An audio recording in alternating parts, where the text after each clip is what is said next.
A warm welcome to my channel, Claire. It's great to have you here. And I would like to tell my viewers that Claire offers a lot of things. She's a tutor, and she offers a lot of services in context of educational consulting, training, preparation, research skills, relocation. So we're gonna dive deep into the topics of education. So once again, a warm welcome to my channel, Claire. Thank you. Great to be here. Yeah, and without any further ado, Claire, the first question for you is what inspired you to dedicate your career to helping students succeed and feel supported? So, my inspiration is probably from within my family. My mother herself was a retired teacher, and in her day, she sort of made a big difference to like many kids through, well, in the UK and overseas. And I just felt by the time I was getting a little older, I was like, I'd done a few careers and I was like, I felt a real calling to teaching because I just saw the greatness that it had in the sense of being able to show children how to learn, how to become, the kids of tomorrow and the citizens for tomorrow. So those are my biggest inspirations. Wow, that's phenomenal. Interesting. And was there a particular student or experience that shaped your approach to education? I would say probably within one of my first teaching jobs. I mean, within the UK, we have quite a lot of, there's a big difference between the government funded schools and the private funded schools. And I had a job in a government funded school, and there was it wasn't always the simplest because the kids don't always have the easiest starts in life, and Hmm. there were a few kids within the class who were really inspired to learn, and particularly for this, interestingly enough, it was the boys, and it was particularly because one of my favorite things genres is poetry. Oh, And I did some work with them on poetry. And these were considering, so these were 8, 9-year-old boys. And I would find them like sat in the reading corner, looking through the poetry book and reading on their own. So I was like, I think I've achieved something here. I've achieved what I set out to do to inspire, particularly males, to enjoy poetry. intriguing. And being a teacher ourselves, like I'm also a teacher. I've been teaching English for like 7 years. It's been 7 years, and still I feel like I'm always on the path of learning. I'm never resting on my laurels. I always make sure that I stay ahead of the curve. So likewise, like what sort of techniques do you apply to stay relevant in today's world? Well, to me, we've got to, as teachers, it's paramount that we stay relevant today as well, because we're not just educating our young to pass through education to overcome the different gates and hurdles of education. We've got to teach them to become citizens of the world. What Yeah. is happening in the world now, they will shape, teach them that, what is good, what's not so good, what can they do, how to become more aware of their environment, what can they do, what is open to them. So I think those are the most important thing. And it is a big thing here in the UK to encourage this, for kids not just to have the reading, the writing, the sort of those what I call the core topics but in subjects, but also to learn about the wider society, to learn how to live within a community and to be citizens. Intriguing. Wow. Wow. Nice. And how has your philosophy of about teaching and student well-being evolved over the years? Oh, there's been quite a significant amount of evolution for me. I started teaching 14 years ago, and in that time, literally, I would say the World Wide Web has changed so much. The internet, the Mhm. feasibility that literally children, maybe whether they should or shouldn't, can have devices, phones, and Mhm. they can connect with the outside world. What is available to them, that you can use all sorts of technology to aid teaching. Now, I would say that's beneficial, but it's also being aware of how to use it wisely. Definitely. And in the light of what you are saying, Claire, like nowadays, it often bugs me. Do you think that AI has the potential to take over the jobs of teachers? I do think there's going to be an element of it, but I would like to see, I think that perhaps when it comes to face-to-face classroom teaching, that there will still be a requirement for this because students don't just learn through viewing what is on AI on like, on the screen.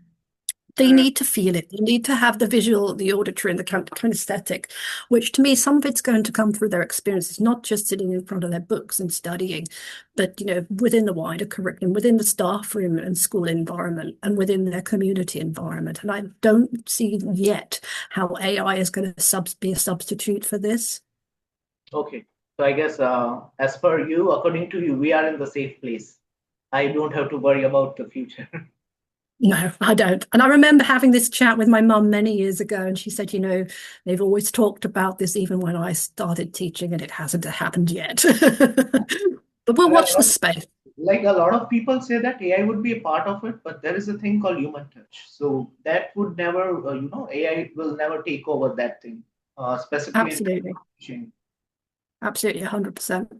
Definitely. All right. And Claire, like, what are some of the biggest challenges students face today that weren't as common in the past? Well, definitely the biggest challenges are related to technology and the digital world. I mean, you would see maybe disagreements within the playground area and within the school, physical disagreements, but now, this is transferring into technology through different apps that they join, through using sort of unkindness in that way, things that with the digital world, it's great and I get it and I think it's wonderful, but it's knowing, would you use some of this terminology or speak to these people face to face?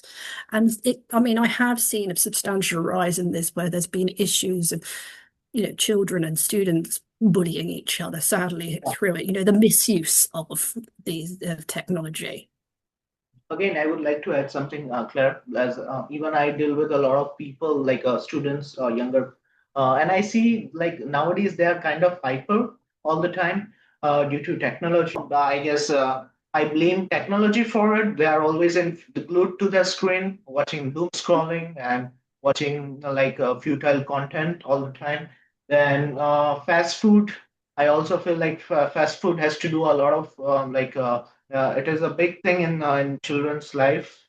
So I feel like because of these reasons, they are hyper. Their focus is not there. They get irritated all the time.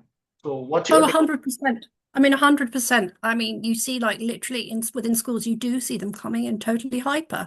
And some will come in and they'll be like, look, I'm tired today. And it's sort of like, okay, so what were you doing? What time was your bedtime? And they're like, oh, I didn't, I was playing on my device till like 3, 4 in the morning.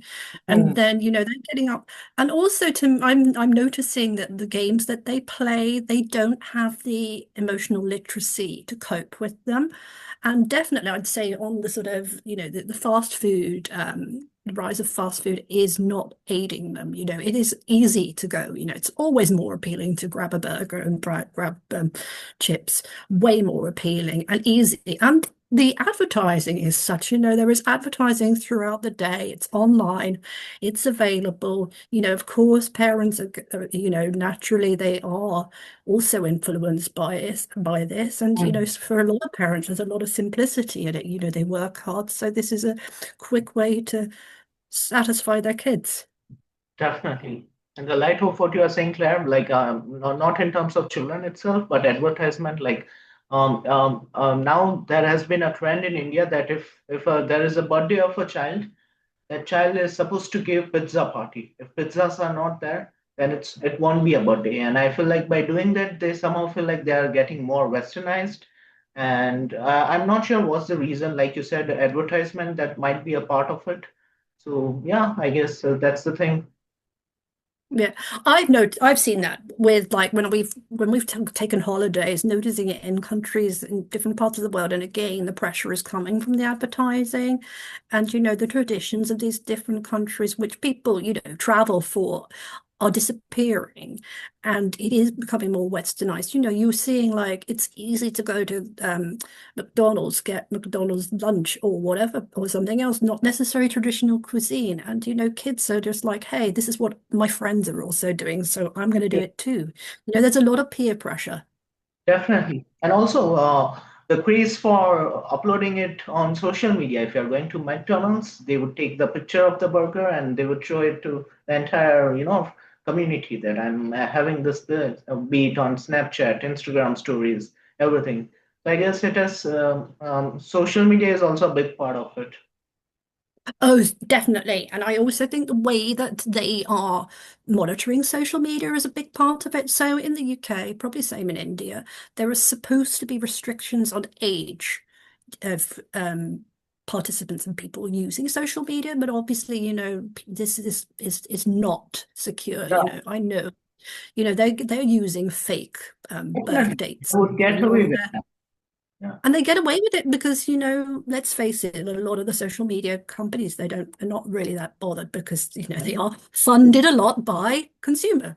And then you are, like you say, they see on the screen, oh yeah, I've been to McDonald's, so here's my fries, here's my Coke, here's my hamburger. And then sharing it with everybody because they see it also as acceptance, I'm going to do what my friends are doing. I don't want to be different. And I'm also seeing it more and more, kids wanting phones younger, True. not just for security, not just if they're walking home from school or they're participating in an extracurricular activity, so they need safety, but because they want to go on Snapchat, because they want to take part in social media, again, it's the peer pressure that's coming through. True. Couldn't agree more with you, player. And like I have a cousin, she's like around 11 or 12 years old. She's always on the Snapchat. If we do something, she would take a snap of it and she's gonna share it with all her friends. And not only that, now it has gone up to, like she drinks coffee just for the sake of, clicking the snap of it. So that kind of Oh, thing, wow. yeah, going on. But and it is going to become, I think it will become something that is more common because, I'm hearing of kids who are like, they're wanting matcha latte. Matcha Yeah, is a yeah, that's what very I'm saying. strong drink, they're wanting, here there's been a big sort of coverage in the UK where there were kids as young as, well, girls as young as 10, 11, wanting like this really sophisticated cleanser for makeup. Like, they have young skin, and then when the parents are being asked, they're like, well, I can't really say no. And it's like the experts are turning to them and saying, but this is damaging. You have to understand. Yes, we get it. Everybody succumbs to the pressure. It's around. You want to be, parents want to be, with their kids, but there's a happy balance. So it Mm, is really heavily influencing them. definitely. And speaking of influence, I'm not sure whether you have that thing. It has to be. Do you see the influence of Korean K-dramas and Japanese manga? Uh, Absolutely. Absolutely. It's really, really big here. So literally, so I have my nieces are school age, one's 13, one's 10, and they love manga. And in fact, my niece loves Korean food. Like my brother is like, he's like, seriously, if she could become a Korean, she'd become one. And it's like, it's from the internet. She watches these YouTube clips, you know, what follows these influencers, and that's what it's from. And then manga, it's available across the TV networks, and K-pop's widely available. It's the same, the publicity, it's no different to the Western pop culture. These girls, they see these young guys singing, dancing, they see these this animation, and they're like, it's being, it's drumming up yeah, the excitement in them. definitely. And okay, how do you identify when a student is struggling, even if they are not speaking up? I think it goes back to just as we were talking about, the whole crux of it has to be well-being.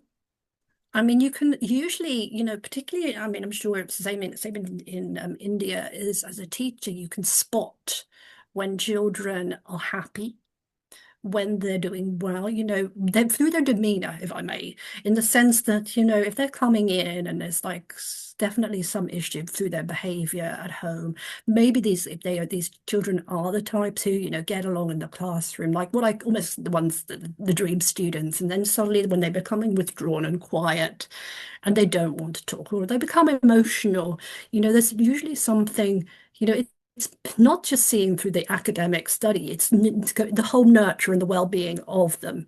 And I do think that that's in the educational world something that is really prominent now. Definitely. Yeah, true.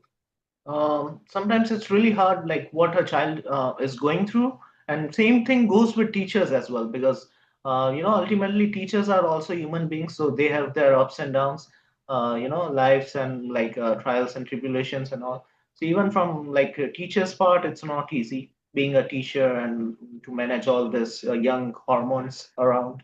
So it can be challenging. Yeah.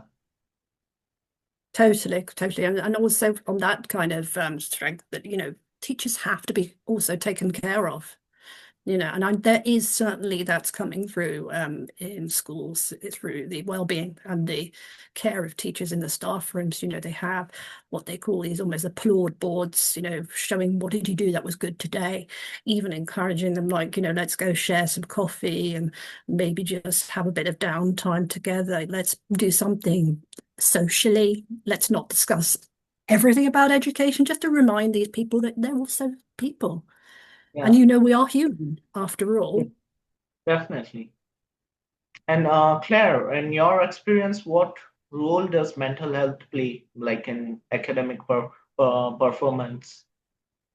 I think it's got a really, really strong influence personally. I think, if you have good mental health well-being, I mean, to do well in education, you should really look at being grounded, not just physically. So, taking care of your body, but taking care of your mind as well.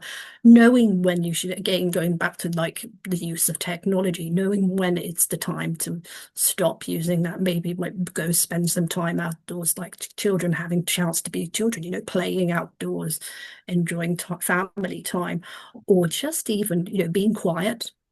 Like the sense of the word is being bored, Mm. when there's literally nothing they can do, there's nothing to stimulate.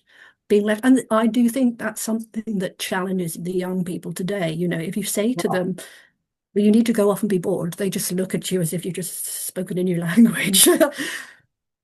That's right, Claire. Wow, that point, like the constant urge to have some sort of stimulations all the time, people cannot remain bored. It's kind of seen, I guess, in today's society. If you're people would feel, guilty that why the hell I don't have anything to do.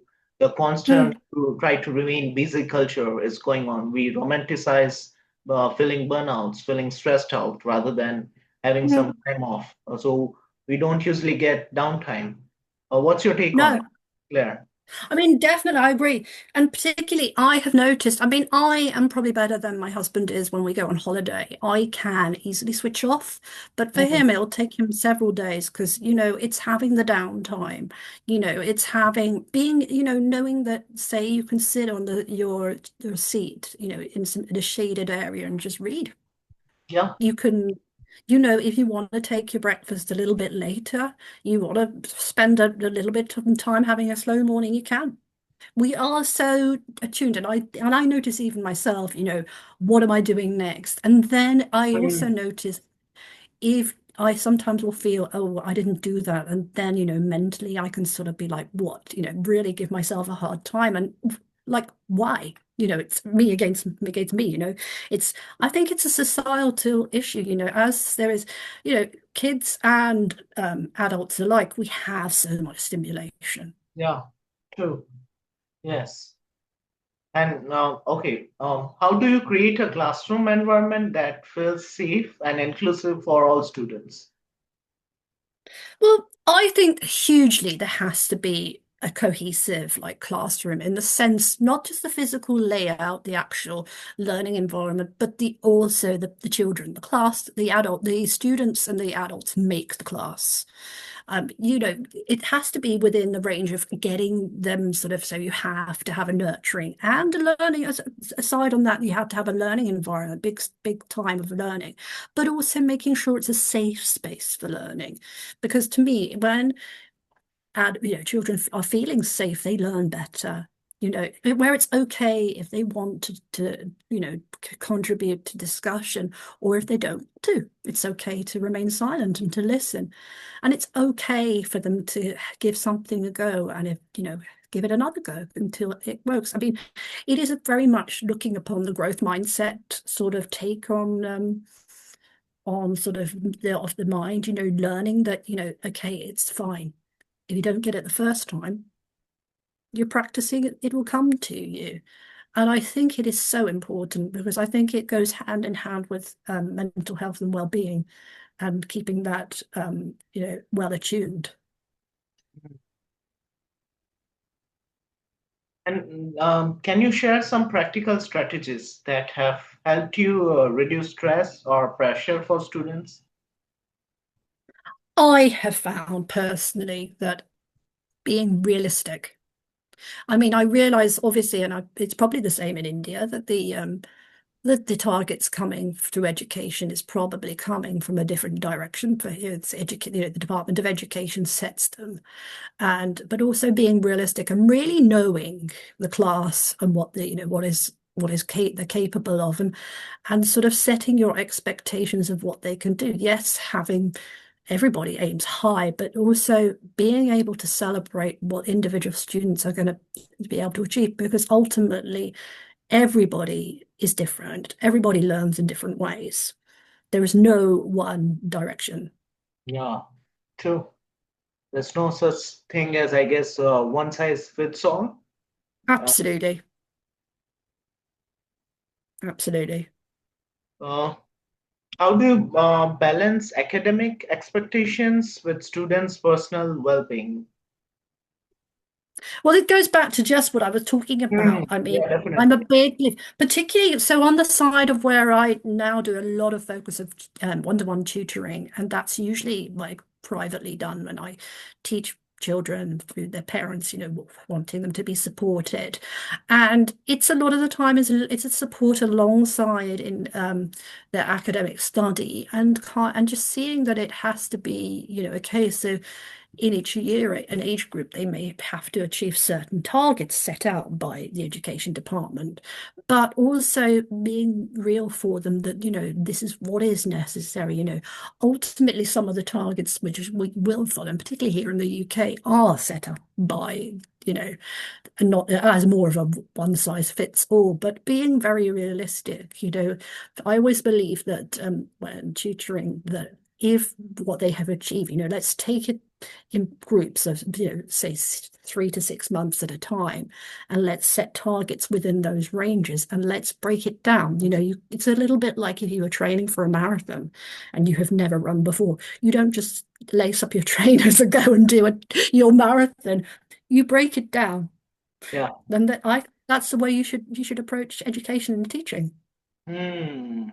And what if a student doesn't want to run a marathon? He wants to do something different, and we compel that student to, you have to do that. In that case, what could be the scenario? You have to be prepared to negotiate. And that I must admit, I'm not sure what it's like in India. A lot of kids are quite resistant to negotiation. Yeah. And in some cases, it kind of borders on not just negotiation, but I'm telling you, this is what we're going to do. But after that, we're going to do this. So, you balance it with what must be done and then the desirable. True. And Claire, a personal observation and a personal issue of mine. Like when I was a child and I used to study like till 10th grade, we are supposed to study all the subjects. And from the core of my, gut, I knew that I was never good at maths, or nor I wanted to be. Like I always used to abhor maths. but then also I was compelled to study, like I was compelled to study math. When it comes to that, Claire, like I was saying that, I was compelled to study maths, although I didn't want to do that. Do you think there has to be some sort of ways in curriculum that students can do what they are supposed to do, what they like to do? I do genuinely feel quite strongly about this because across the curriculum, there is, it's the similar here. There are subjects that we have are compelled to study because it's, compulsory. Hmm. But I do feel that we should be nurtured to be able to study the subjects we want to. I mean, I had similar experiences. There were certain subjects which I studied because they were compulsory, but they weren't because I necessarily wanted to take them further. And I really feel that is something that within education, there should be levels of the study, for reasonable reasons. Not everybody is going to be compelled to study math, study English, study literature, because it's not where their strengths and their preferences lie. So if there is a way to build it so that these students can opt to study what they are going to be better at, because ultimately, the way of education should be that they are going to be going into the world and, being able to make their path in life. And what they may choose to do can be so heavily influenced by what they have done at school. Got it. And for the sake of education, are there any tools, apps, or teaching methods that you recommend for making learning more accessible? I definitely would recommend when it comes to online teaching, I have this, which is actually Yeah, a notepad. yeah. I think this, Okay. I mean, I use it for me, and I think children, students should have them because it's easier than typing. Because I have used whiteboards and different strategies where I'm either typing or they are trying to write. And to me, you can hold this, you can draw equations, you can write on it. It's like a notepad, but Mhm. digital. So this is invaluable. I think also it's essential that children have headphones because Okay. also should they be using apps or programs. I mean, here in the UK, particularly within the primary, we have a lot of Timetable Rockstars, which is an absolutely great app. It's teaching of times tables. The children learn their times tables. They have an avatar. They can become different rock stars. They can play other children in other classes and schools and throughout the world. And it has sound. So ultimately, for them to be able to hear sounds. Also, I really consider that, if they are learning, say, IT and coding, they do need to have the headphones on to be able to follow the instructions that they are being given. I mean, I really am a big advocate that there are ways of learning something like, say, as I say, times tables through the mechanisms the of IT and how we do it best place. That is one of them Hmm. because it is popular. I mean, Times Table, Rock Stars, My Maths, these are popular applications which are widely used here in the UK. When it comes to IT, are you referring to coding and all? Yes, coding and also office applications. I firmly believe there is going to be a huge place in society and the world with COVID coding. There already is. It's something which we are definitely going to see evolve, but also learning how to use what I call the Microsoft applications, so children can learn how to budget within their home, learn how to create documentation to apply for jobs, how they can move within their world, not just to have fun with games, but, there's the double side to that side of IT. Sometimes I feel like, like the other day, my friend and I were talking about this thing. Like when we were children, we didn't even know this kind of things like IT, coding, and all. But nowadays, like a child who studies in sixth grade, fifth grade, they are like, taking classes of coding and all.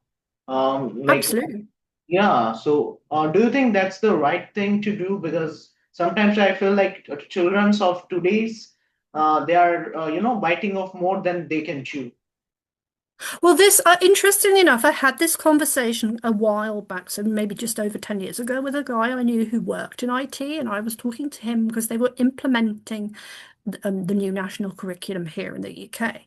And they were going, this was where they were introducing coding. And I was like, I'm not sure this is going to be so wise. I mean, the coding is done in a very child friendly way. You know, they make little creatures and they run around and play and that type of thing. It's sweet.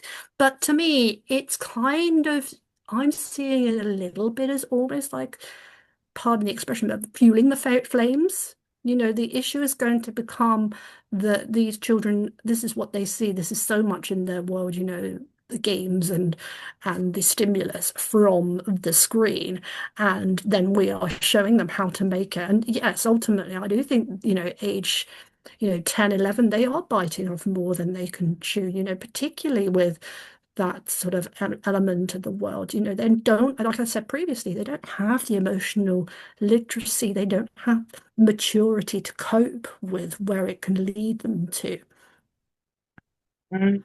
And even in terms of parents, I'm not sure, Claire, whether you agree or not, but I feel like parents are, they insist their child to do a lot of things. They want their child to excel in all the things, be it extracurricular Mm. activities, sports, education. They want their child to come first in everything.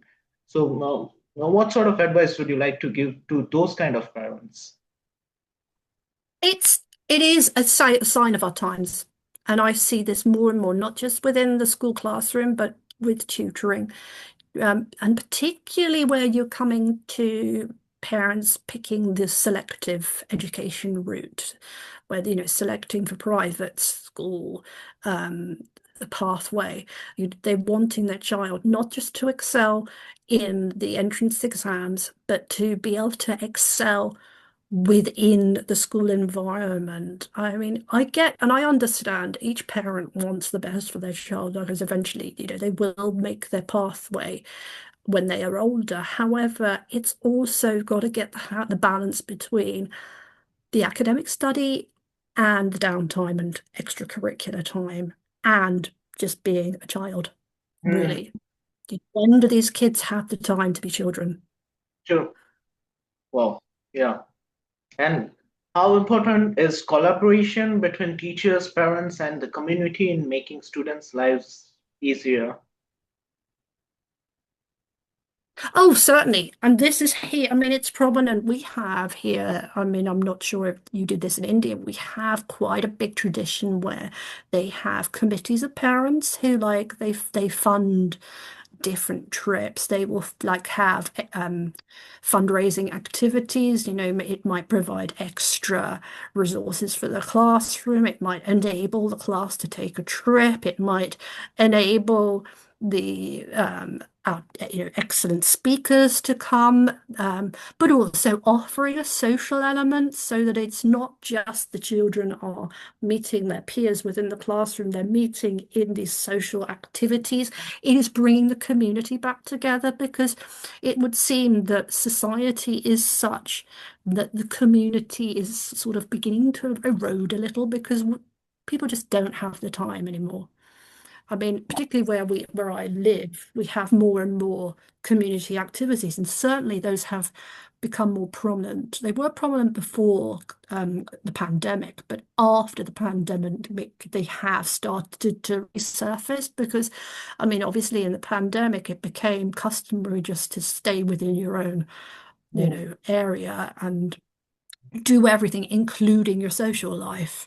And it's got to be a case where those different bodies can work together because not just are the children of tomorrow going to learn from what they are learning in education today, they will learn from the community. They will learn, you know, from elder members of the community. You know, this is how they also discover a lot about history and maybe helping them to understand values, you know, what is considered done or not done, what is correct and what is not good.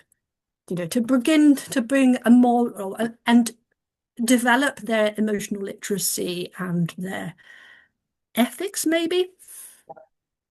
okay. And how do you advocate for students' needs within the school system? I am a big advocate for enabling achievement within the lesson.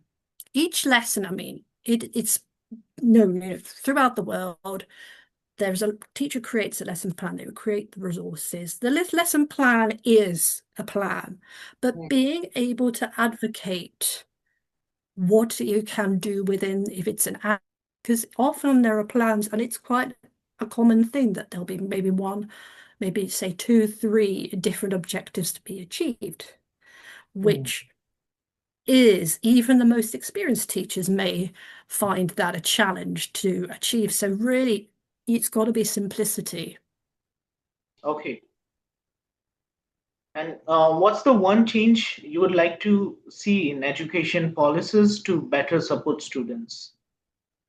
I think they need to really look at this one size fits all. There really needs to be an addressing of the one size fits all, not just for allowing for for any sort of diversity in sort of the way individuals are, but also an acceptance and an encouragement lower down that students should be advocated to study what they are going to be able to achieve as opposed to it being seen as something they have to do. I mean, I can understand, to have that in a sense, but there also has to be the worthwhile skills, the relevant life skills, because ultimately, if they are leaving schools at, say, 16, which is usually the first point in the UK that they leave, what are they going to need to do to be able to work? What are they going to be able to do for that next part of their life journey if they leave at 18? What do they need to do to work, to get a job, to get savings, to maybe buy a home? What Mm, are they going to be able to do that's going to guide them through that journey? true. And what sort of differences do you see, like in terms of generations, like children of today and children of, back in 90s? Oh, very big. And I think it's definitely the fact that so much is available to this society. There is never a switch off. Children of the 90s, you had, okay, there was IT, limited IT. We still had in my school whiteboards, whiteboard pens. They even had projectors, sort of using like a foolscap. Mm, Like the computers were more basic. I'd probably say we spend a lot more time doing extracurricular stuff, time outdoors, orienteering. We were challenged to think for ourselves. If it came to research, you could know to go find a book, go to the library, look something up, whereas today, go to Google, Wikipedia. It's so much of it's recommend ready-made. You could question whether some of it, maybe not so much lower down, if there's going to be any plagiarism.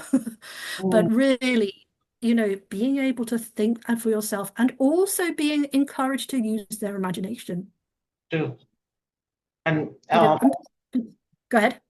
I was asking Claire, as you mentioned, libraries. Do you think those things are still into existence today? Like students actually go to libraries? It's interesting because I've had this conversation with a friend of mine. Her kids go to a very good school near her house, and she said we took a look around it, and she said I noticed, and she said it's bearing in mind considered by the local authority this was an outstanding school. There was no library, and my friend had studied was an English graduate, so her first question was like, why is there no library? Why are there? And this is a school going to up to 18. And they just said, well, we have so much of this online, but I do think we are going to see library spaces exist. Perhaps in a different manner, in the sense there is more digital availability, because that is something we're never going to get away with, like the storage of documentation, but I do think humans will still require a library because the library isn't just, a reference source for even within schools and within the local community, it's a community source as well. Definitely. And like if you could give students one piece of advice for making their own learning journey smoother, what would it be? I would say believe in yourself Hmm. and have the courage to try it. And Okay. that is something that's something I would tell my younger self as well, because if you have a go, at least you've had a go, and you can certainly improve on that go that you've had. Hmm. Intriguing. And also, like a lot of people have the fear of failures. So, like, Yeah, it's always better to try rather than, not trying at all. absolutely. Because I'm a big believer that if you don't try, you're going to maybe end up, pardon the expression, but kicking yourself because you didn't try, particularly because none of us have a crystal ball. None of us can see the future. That's not a human So, skill. And particularly when people had that courage and they've taken that plunge and where it's got them to, and you then think, I could have done that too, but it was me. My limitation was held back by me. So it's really having the courage, having the gumption to go for it. hmm, true. And what's the most rewarding part of your work?